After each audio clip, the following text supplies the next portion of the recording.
Hello friends, welcome to सफलता मंत्र। दोस्तों, सफलता मंत्र स्पेशल क्लासेस में एक बार फिर से आप सभी लोगों का बहुत बहुत स्वागत करते हैं और इसके अंतर्गत आपके सभी सब्जेक्ट की नई ऊर्जा के साथ बहुत अच्छे ढंग से तैयारी कराई जा रही। बहुत ही इंपॉर्टेंट क्वेश्चन आपके सभी एग्जाम से रिलेटेड लाए जा रहे हैं। शाम की हमारी क्लास है जिसमें कि आपको मिलते हैं जीएस के important questions. GS daily dose की क्लास है, आप लोग ज़्यादा से ज़्यादा देखते रहिए क्लासेस को। बहुत ही अच्छे क्वेश्चंस इसके अंतर्गत आपके लिए लेकर आ रहे हैं। ये मुख्य रूप से आपकी सुपर टेट के एग्जाम में जो साइंस आती है, जो आपका कंप्यूटर आते हैं, जो आपकी जीएस आती है, हिस्ट्री आती है, करंट अफेयर आती है, वो सब कुछ इस शाम की क्लास में कवर किया जाएगा। आप लोग क्लासेस को अच्छे से देखते रहिए, समझते रहिए। बहुत ही महत्वपूर्ण क्वेश्चन है। और जिन लोगों के क्लास के नोटिफिकेशन नहीं मिल रहे हैं या पहली बार जुड़ रहे हैं, वो जल्दी से हमारे चैनल को सब्सक्राइब कर लें। सफलता मंत्र नाम से चैनल आपको मिल जाएगा, उसके पास में लगे हुए बेल आइकन को प्रेस कर दें ताकि आपकी पूरी तैयारी हो सके और आप एक अपनी पूरी सीट पक्की कर सकें। ठीक है दोस्तों, इसी के आधार पर आपको तैयारी कराई जा रही है। आप पुरानी क्लासेस को देखते रहिए। जीएस डेली डोज का ये पार्ट 4 है। 3 पार्ट हम ला चुके हैं जिसमें आपके 50 क्वेश्चंस कवर कराए जा चुके हैं। आज की क्लास में आगे के क्वेश्चंस मिलेंगे, तो चलिए शुरू करते हैं पहले क्वेश्चन से। पहला क्वेश्चन आपके सामने है। जिस प्रघटना ने प्रकरण के अनुप्रस्थ स्वरूप को स्थापित किया, वह प्रघटना क्या है? ऐसी कौन सी घटना होती है जिससे कि जो हमारा प्रकरण है, जो टॉपिक है, वो अनुप्रस्थ स्वरूप में स्थापित हो जाता है? परावर्तन, व्यतिकरण, विवर्तन या फिर ध्रुवीकरण। तो इंग्लिश में बात की जाए दोस्तों तो इसको पोलराइजेशन कहा जाता है।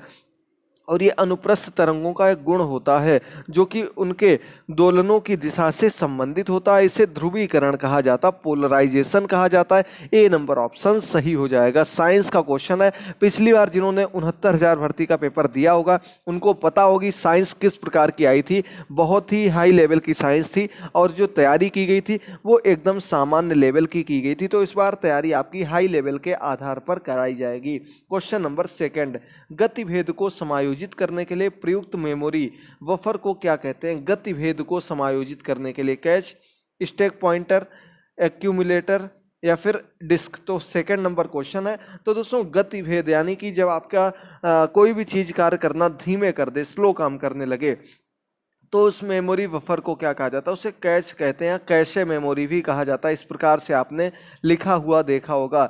ये मेमोरी अपने आप सेव होती रहती। जितनी भी ऐसी फाइलें जो डिलीट करने लायक होती हैं या अलग से जो फाइलें मोबाइल में या लैपटॉप में ऐड होने लगती हैं, स्टोर होने लगती हैं, उसे कैश या कैशे फाइल कहा जाता है। याद रखिए। क्वेश्चन नंबर 3, क्लोरोफिल में क्या होता है? क्लोरोफिल क्या होता है? क्लोरोफिल पत्तियों को हरा बनाता है। और इसमें क्या होता है? सोडियम, पोटेशियम, मैग्नीज या फिर मैग्नीशियम।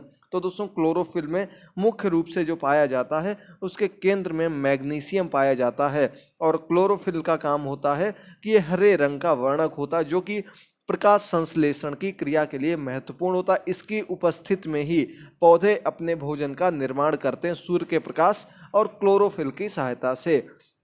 आगे बढ़ते हैं क्वेश्चन नंबर 4 की ओर। पुरालेख शास्त्र किसका अध्ययन है? सिक्के का, शिलालेख का, मंदिर का या फिर पक्षी का?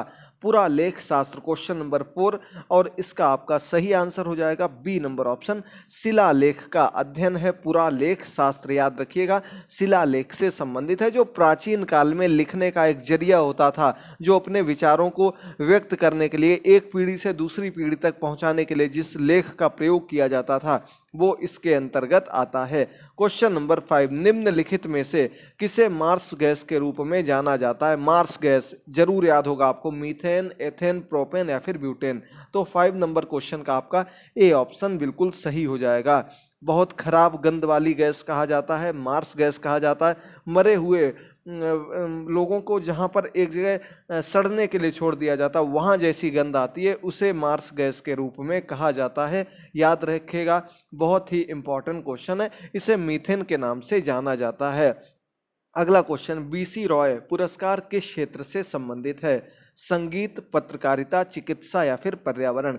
तो दोस्तों, वीसी राय पुरस्कार जो संबंधित है आपका, ये चिकित्सा के क्षेत्र से संबंधित है, डॉक्टरी के क्षेत्र से संबंधित एक पुरस्कार है जो कि वीसी राय पुरस्कार के नाम से या विधान चंद्र राय पुरस्कार के नाम से जाना जाता। 1962 में भारतीय चिकित्सा परिषद के द्वारा इसकी स्थापना की गई थी।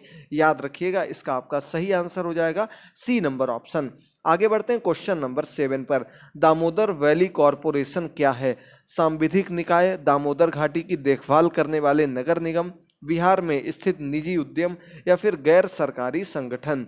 दामोदर वैली कॉरपोरेशन ये क्या है? तो दोस्तों ये एक सांविधिक निकाय है। ए नंबर ऑप्शन बिल्कुल सही हो जाएगा। आगे बढ़ते हैं क्वेश्चन नंबर 8 की ओर। भारत में सर्वोच्च वीरता पुरस्कार कौन सा है? वीर चक्र, परम विशिष्ट सेवा पदक, कीर्ति चक्र या फिर परम वीर चक्र। क्वेश्चन नंबर 8 और इसका आपका सही आंसर क्या हो जाएगा दोस्तों? तो ये परम वीर चक्र के नाम से जाना जाता है। परम वीर चक्र क्या होता है? सर्वोच्च वीरता पुरस्कार होता है और ये सूरवीर या त्याग के लिए प्रदान किया जाता है। सर्वोच्च सैन्य अलंकरण के नाम से भी जाना जाता है, यानी कि सैन्य सेना से संबंधित लोगों को दिए जाने वाला, सैनिकों को दिया जाने वाला एक सर्वोच्च सम्मान होता है परमवीर चक्र। याद रखिएगा, डी नंबर ऑप्शन बिल्कुल सही हो जाएगा। Question number 9। प्रत्येक क्वेश्चन को आप लोग कम से कम समय में समझते रहिए और इसी प्रकार के दोस्तों आपको बता दें, जीएस डेली डोज के अंतर्गत कम से कम आपके 1000 प्रश्नों की पूरी श्रृंखला चलाई जाएगी और डेली क्लास लेकर आएंगे। और दोस्तों अभी कुछ दिन पहले हमने आपको सीईटी एग्जाम के बारे में बताया था, जिसको लेकर काफ़ी लोगों के मन में कुछ डाउट्स थे। उन डाउट्स को लेकर एक और क्लास हम जल्द ही आपके बीच में लाएंगे, जिसको मन में जो भी डाउट हो वो आप लोग पूछ लीजिएगा। सीईटी एग्जाम से रिलेटेड वो सभी डाउट आपके उस वीडियो में क्लियर कर दिए जाएंगे। तो अच्छे से क्लासेस को देखते रहिए और हमसे ज़्यादा से ज़्यादा लोग जुड़े रहिए। आज सुबह संस्कृत की क्लास दी थी, उसका लिंक नीचे दिया गया है। Question number 9। तरंग की आवृत्ति में वृद्धि होने पर इसके तरंग दैर्घ्य में क्या प्रभाव पड़ता है?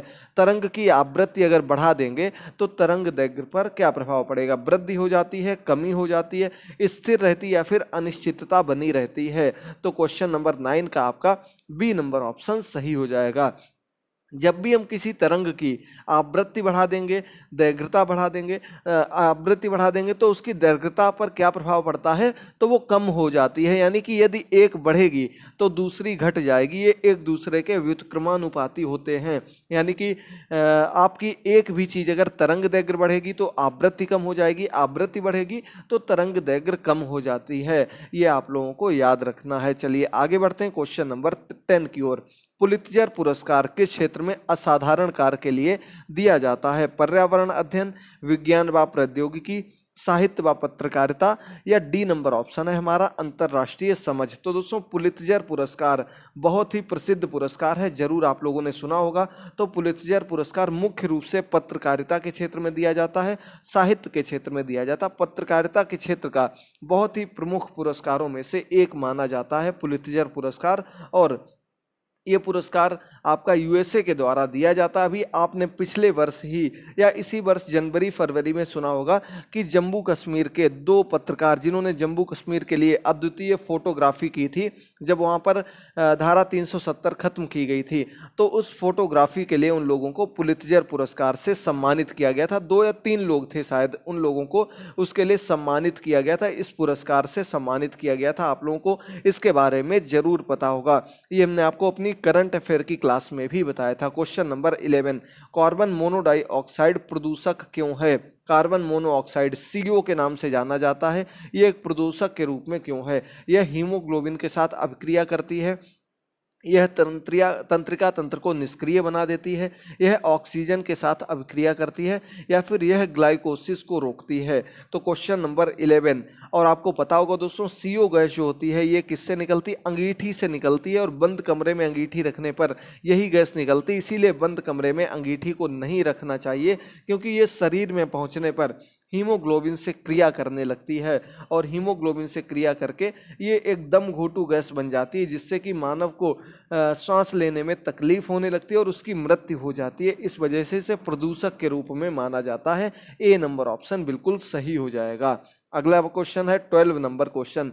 भारत के कच्छ का रण किस लिए प्रसिद्ध है? कच्छ का रण ज्वारीय मिट्टी के मैदान, उपजाऊ मृदा, घनी वनस्पति या उपरोक्त सभी? तो दोस्तों कच्छ का रण कहाँ पर है? गुजरात में है। और यहाँ का जो क्षेत्र है आपका ज्वारीय मिट्टी का क्षेत्र है, ज्वारीय मिट्टी के मैदान के रूप में जाना जाता है। ये नमकीन दलदल वाला एक प्रदेश माना जाता है, इस वजह से ये ज़्यादा प्रसिद्ध है। इसका आपका ए नंबर ऑप्शन बिल्कुल सही हो जाएगा। आगे बढ़ते हैं क्वेश्चन नंबर 13 की ओर। तो वाणिज्यिक बैंक निम्नलिखित में से किस प्राथमिकता क्षेत्र को ऋण देती है? जो वाणिज्यिक यानी कि कॉमर्शियल बैंक होती हैं वो किस प्राथमिकता को ऋण देती हैं? भारी उद्योगों को, कृषि, लघु उद्योग व कमजोर तबके के लिए, विदेशी कंपनियों को, या फिर आपात स्थिति में राज्य सरकार को?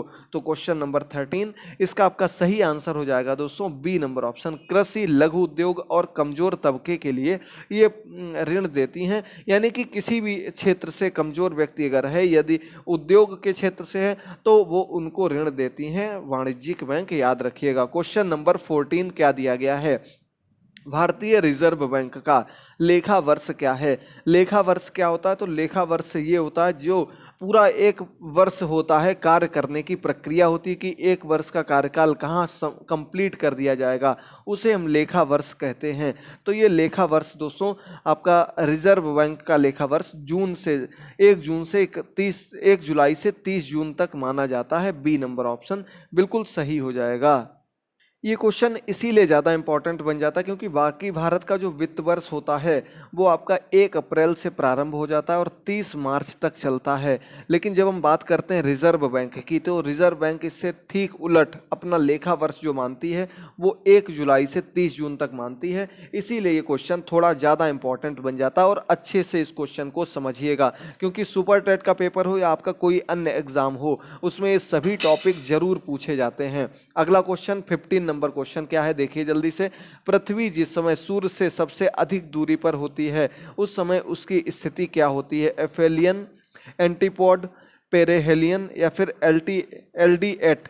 चलिए, पृथ्वी जब सूर्य से सबसे दूर होती है तो इसे हम क्या कहते हैं? इसका आपका सही आंसर हो जाएगा दोस्तों ए नंबर ऑप्शन, एफेलियन। एफेलियन नाम आप लोगों ने नहीं सुना होगा, तो अगर दूसरे शब्दों में कहें तो इसे अपसार कहा जाता है। अपसौर या अपसार, अपसौर भी आपने पढ़ा होगा, ये कहा जाता है। और जब सबसे पास में होती है तो उसे उपसौर के नाम से जाना जाता है। दोनों कंडीशंस के नाम आप लोगों को याद रखने हैं। बहुत ही इंपॉर्टेंट क्लास होती है, अच्छे से देखते रहिए, अपनी पूरी तैयारी करते रहिए। और इसकी पीडीएफ आप हमारे टेलीग्राम चैनल से बिल्कुल फ्री में प्राप्त कर सकते हैं। काफ़ी पीडीएफ हमने आज ही ऐड की हैं, तो आप वहां जाकर चेक कर सकते हैं, देख सकते हैं। अगर आपके लिए यूजफुल हो तो जरूर चैनल से जुड़ जाइएगा, डेली क्लासेस को देखते रहिएगा। आपकी ये डेली क्लास चलती है मंडे से सुबह 9 बजे लाइव क्लास आपकी स्टार्ट हो जाएगी, उसमें भी अच्छे से पार्टिसिपेट करिएगा, डेली जुड़े रहिएगा।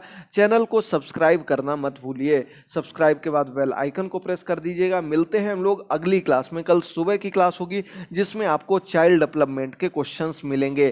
क्या आप लोग चाइल्ड डेवलपमेंट के क्वेश्चंस चाहते हैं तो कमेंट करके जरूर बताइएगा। आज की क्लास में इतना ही। थैंक यू दोस्तों, गुड बाय, टेक केयर।